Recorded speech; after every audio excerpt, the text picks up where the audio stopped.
So, y'all, over here we talk all things street, all things politics, and what's really rolling in social media. So,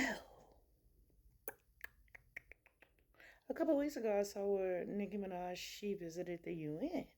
In years, it's been like 52,000 Christians have lost their lives over in Nigeria, which is crazy. To lose one life is absurd, and just to lose your life because you're a Christian, that's okay. So, boom.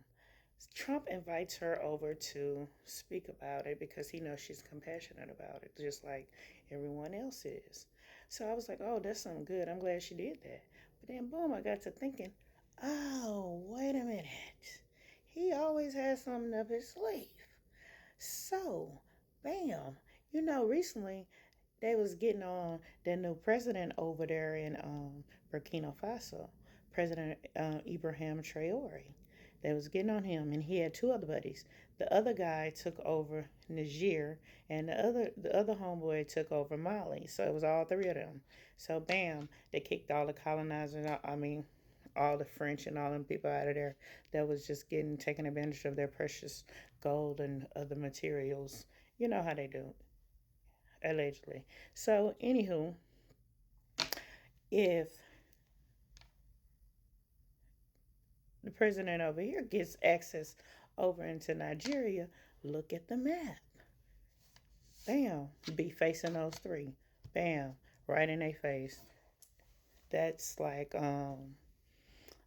I say, why you over there want to pick with those people? Because they want to see their country and they want to upbuild their country. But I also see the bigger play. Back in the day, I don't know if you heard, but when we were in power, they said they took like allegedly seven other nations to come against us to take us down, to take this stuff from us. So I'm looking at the bricks; they all formed up, ganged up, beefed up. But I don't think they got no static with them. I don't think so. Yeah. So eventually, if it all come down to it, that's kind of the plays that I'm seeing. But nonetheless, I'm glad you spoke out. But I think it's like a cover up for the people over there in Sudan. In the past 7 years, they say on paper it's up from like 150,000 to 400,000 people have lost their lives in Sudan. But the people on the ground are seeing it's upwards to like 1 million people. It's like actually a genocide over there. And why are we not worried about Sudan? Because apparently the black Arabs that are over there pressing them and fighting them in Mali on that side are also the same ones that are pressing the Sudanese people. And allegedly they're being funded by the people out of Dubai. The same ones that allegedly bought somebody a flying palace. I mean, a custom Boeing 747. Not that, I don't know though. But this is for entertainment purposes only. How you been doing, friend? Moving right along. But I just want you to pay attention to that map. I mean, it's like this.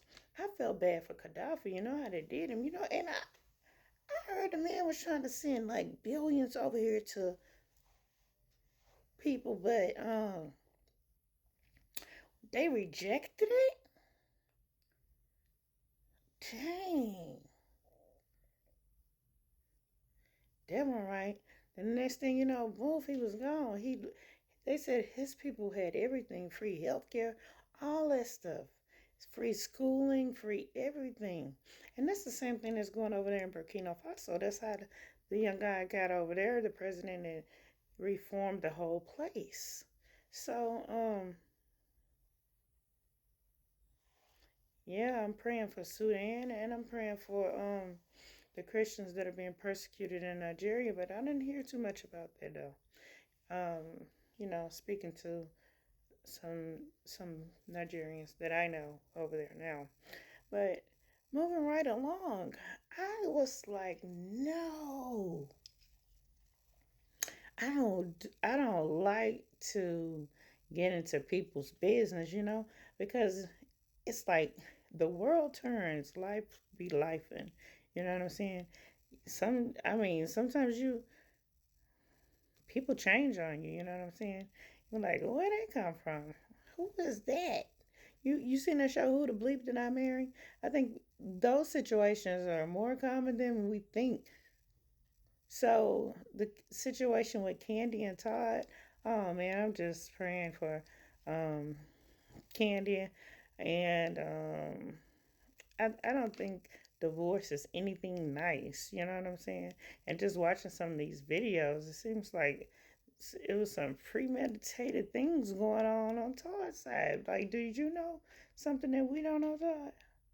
Because it was like you was like belittling her at every turn and every chance that you could make. That was kind of crazy. But I think it's a real thing when a woman is very successful, and sometimes men feel intimidated by that success instead of realizing that you have a woman with a good heart. But I can't say what people should and shouldn't do in their marriage. But sometimes when you know you let the devil in, he just be like, they say he'll start driving. And anywho, for the kids' sake and on both behalves and for Candy, I pray that everything works out for you guys. I was so excited to see Bambi and Scrappy at the Monica and Brandy's concert. I was like so happy to see them. I don't know if it was just a casual, let's just go kick it and be cool because we got kids, or if it was a reunited and feels so good. Real. I ain't never said I could sing though. I can dance a little bit though. But I ain't never said I could sing. But yeah, I'm here for it. I think I don't think I know. One of my first podcasts, I covered Bambi and Scrappy, and they was kind of getting into it, and I was like, just get the people out your business. But anywho, I hope everything works out, and if y'all are getting back together, I'm just here for it because I feel like they both still love each other. You just don't just fall out of love like that. Um, but that would be great for the kids and for you guys as well. But anywho, one more thing. One more thing. It's a lot of things going on in the reels, and I saw a video of Kanika Jenkins and her mom, you know, and I don't know that situation. I don't know what she went through. I don't know who paid who, what they told her when they gave her the money. You know what I'm saying? We don't know what type of people she was dealing with. If they took her child's life, what more they would have did to her and who was involved. And that story, maybe it should just be investigated before we pass judgment, because we really don't know everything. And just pray for her and pray for everybody, y'all. And next time, friend, we're going to get it in. See you later. And be kind, be nice. Enjoy life.